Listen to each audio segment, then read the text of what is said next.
Good day, everyone. Here are some words to live by.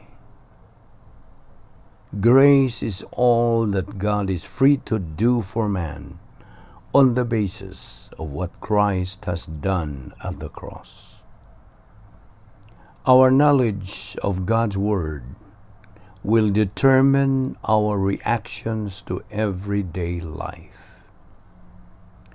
The first cordless phone was made by God. It was the model called prayer.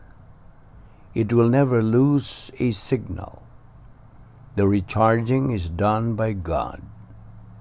The Holy Spirit does it or uses it anywhere, anytime.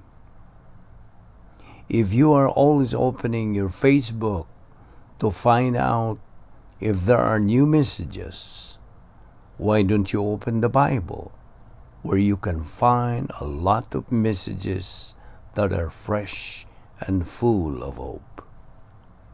Those are some words to live by.